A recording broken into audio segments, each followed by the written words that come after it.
Hey everyone, this is Brown at IF Brown, and tonight we're going to be talking about The Eagle Has Landed.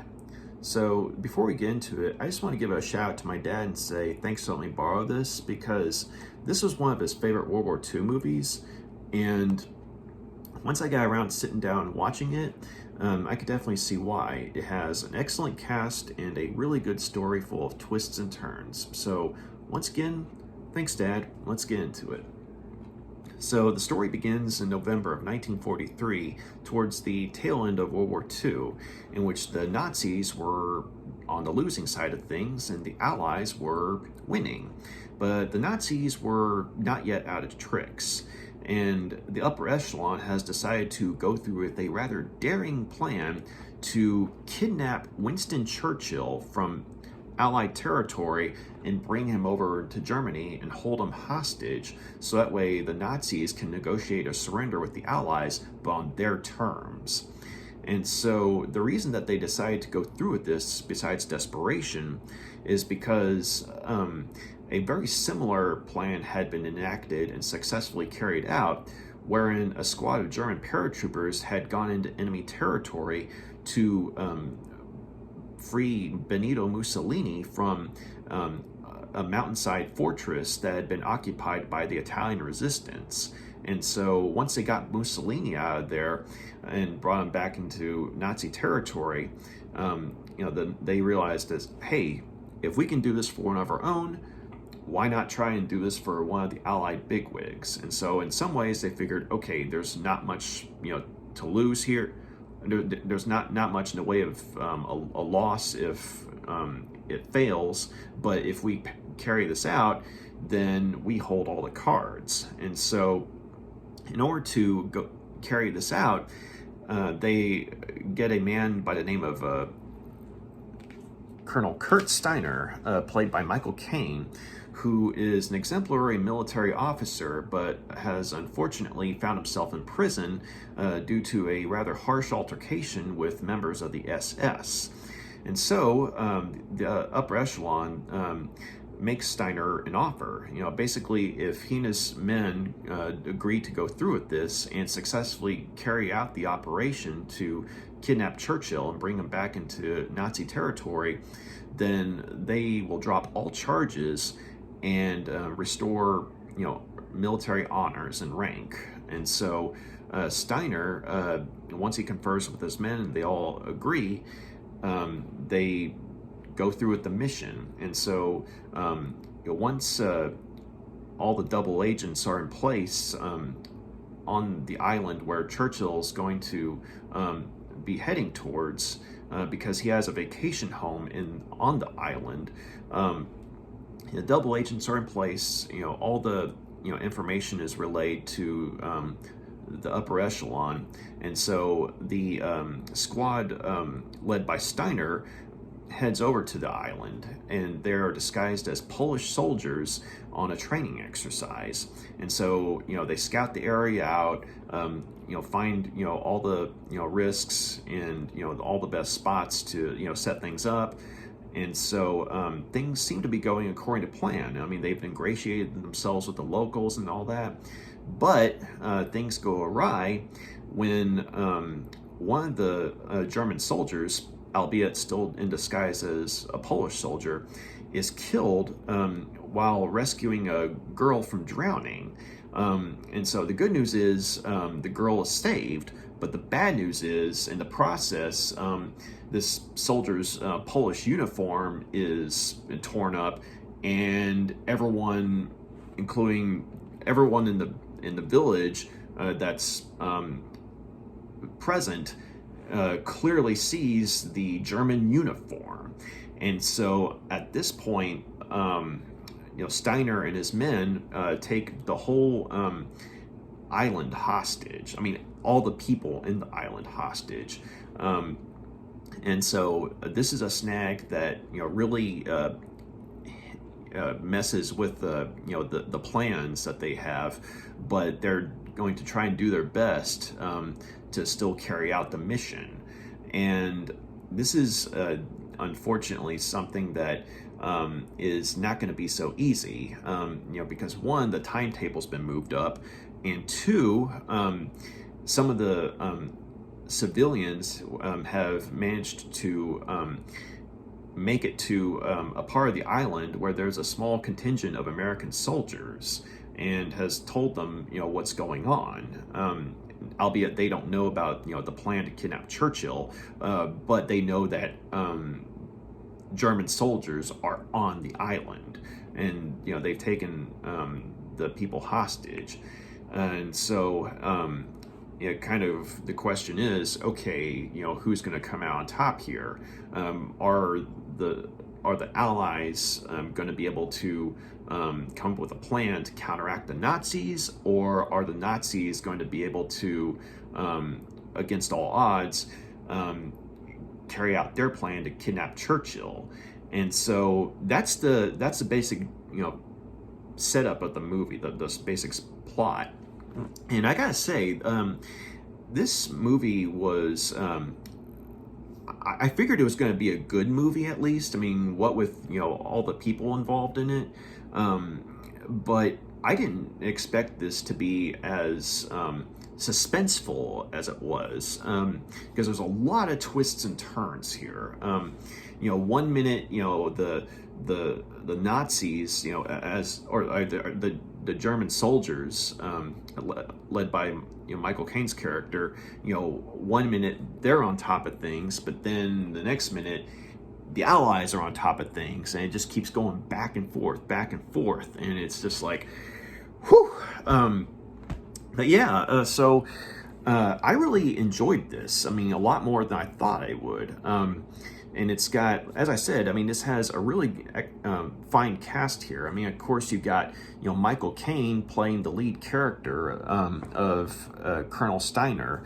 And one of the things that I liked about his character is that he and his squad of soldiers, I mean, yes, they are the villains of the story, but at the same time, though, we see admirable qualities of their characters, and that could kind of go into play with the portrayal of the rank and file soldiers versus that of the SS, because in real life there was a rivalry between the rank and file German soldiers and the SS, who were basically a lot more harsh and a lot more sadistic, as opposed to, say, the rank and file, who, I mean, they had a job to do, they were fighting for their country and what have you. So, I mean, say what you will, but they were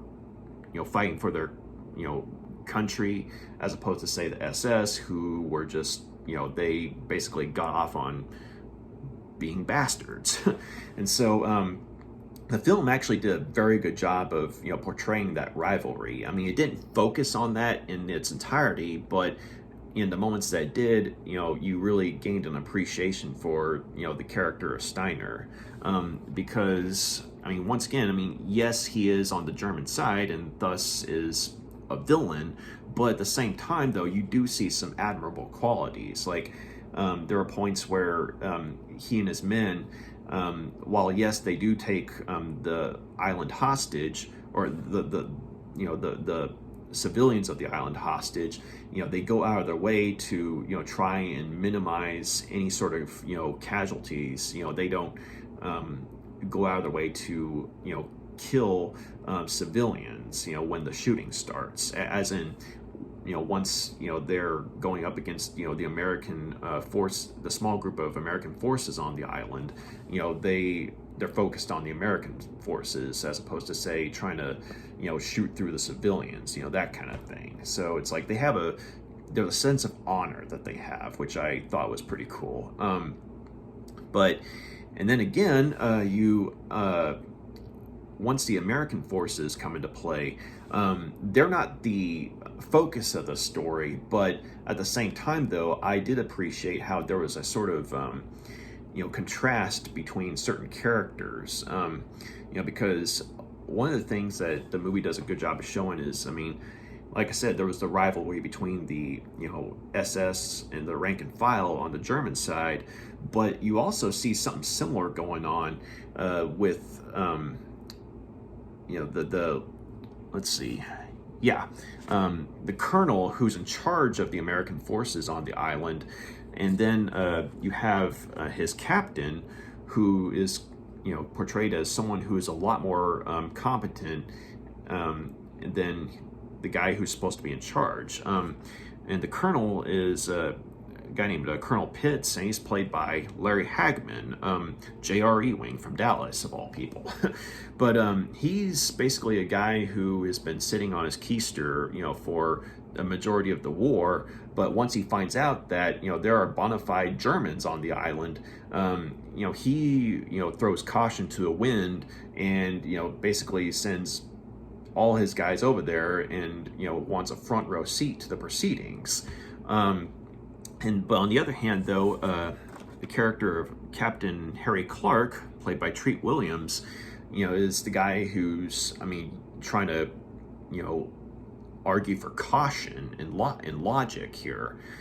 Basically, trying to say, hey, we need to, scout the area out. We need to, see what the exact situation is, because, basically, you like I said, you see something similar, with, there's like that similar thing going on with, the American side as well as the German side, but in different ways. And so, I thought that was actually pretty cool. Also, the portrayal of the double agents I thought was rather fascinating, because, you get a glimpse as to, say, how certain members of the double agents have been on the island for a rather long period of time and have rather gotten used to living there. But once this military operation comes into play, their life is sort of turned around to where, like, oh yeah, we're actually supposed to be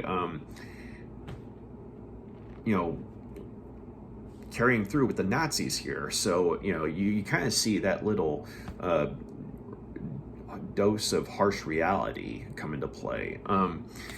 The character of Liam Devlin is arguably the guy who gets the most focus as far as the double agents go, and he's played by Donald Sutherland in a very, very good performance. Who has he does a really good job of having an Irish accent, and he plays an Irishman. And so one of the things that I thought was interesting about his character was that apparently there were members of, I think it was the IRA, who were willing to ally themselves with the Nazis, because apparently Hitler and members of the upper echelon of the Nazi Party had promised to give aid to the IRA against England, I think it was. I'm not a history major when it comes to things of the IRA or the Troubles and what have you, but from what I understood, that's kind of what was going on,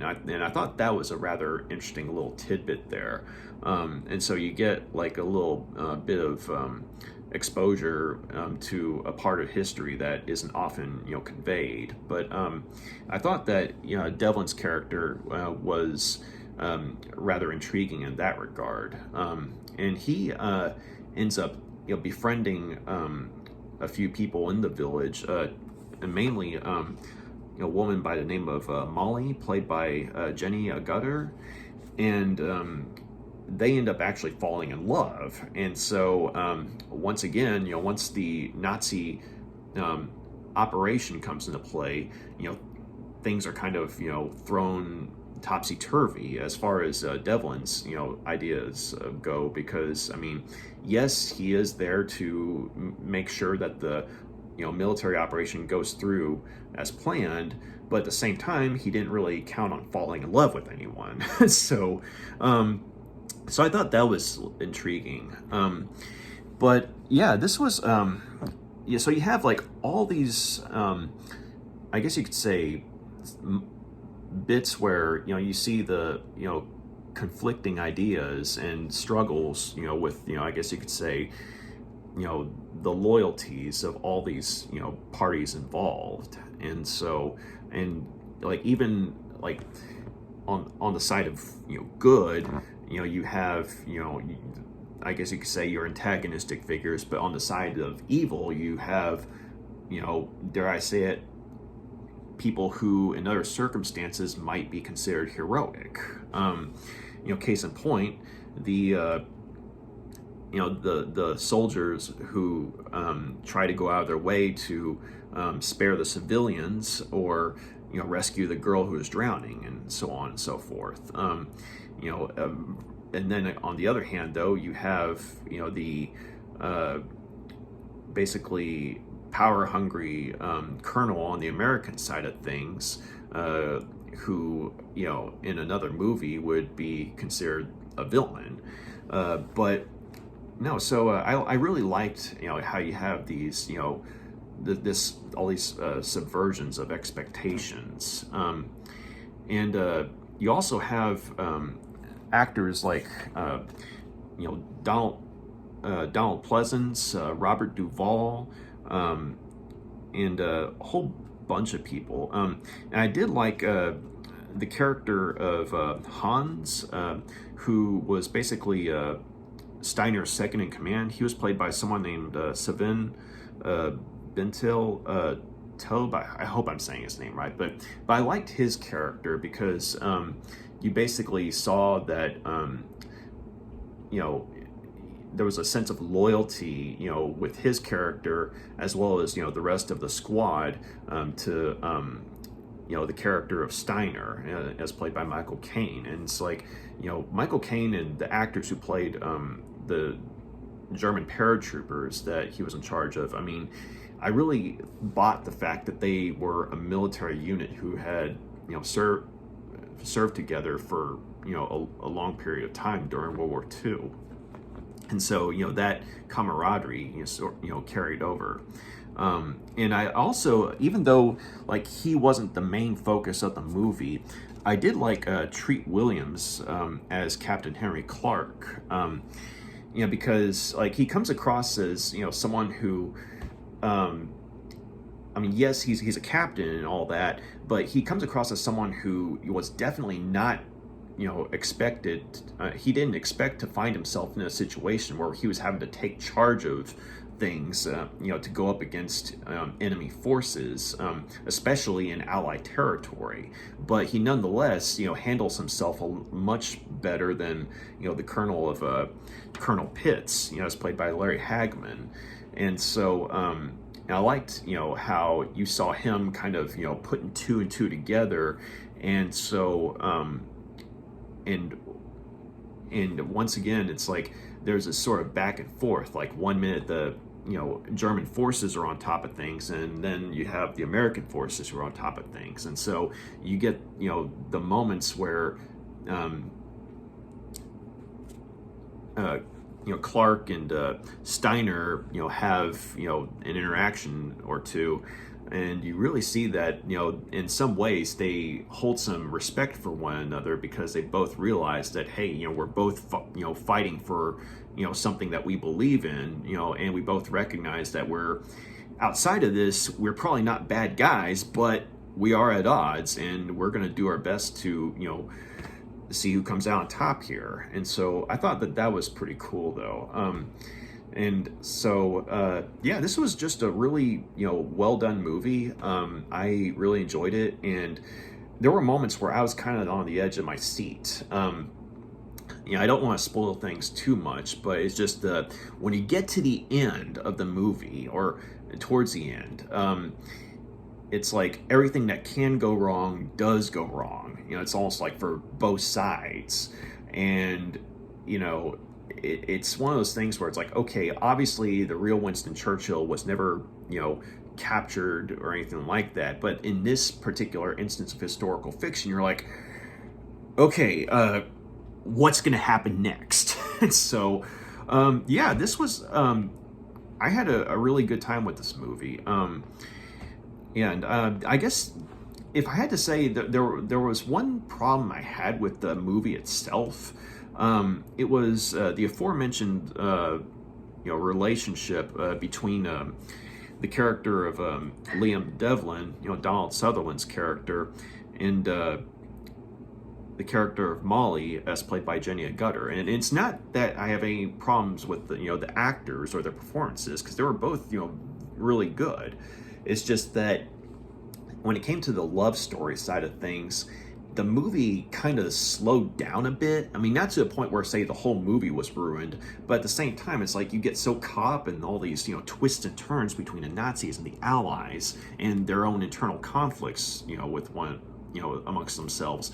But then when you have this little love story here, I mean, it's not terrible by any means, and I wouldn't even say it's bad. I mean, because the actors, Sutherland and Agutter, do such a good job of playing their characters, and there is a chemistry there. But at the same time, it just feels like something that's an obstacle in an otherwise compelling movie and story.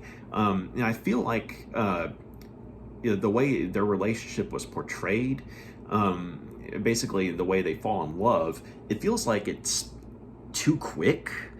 And I think that if there had been maybe some technique of showing say maybe a certain amount of time passing, say more time passing than there was shown in the movie, in which there was some more focus on them getting to know one another and then falling in love, I think that their relationship probably wouldn't have stood out like, say, I'm not going to say a sore thumb, but it wouldn't have been such a, an obstacle to the rest of the movie.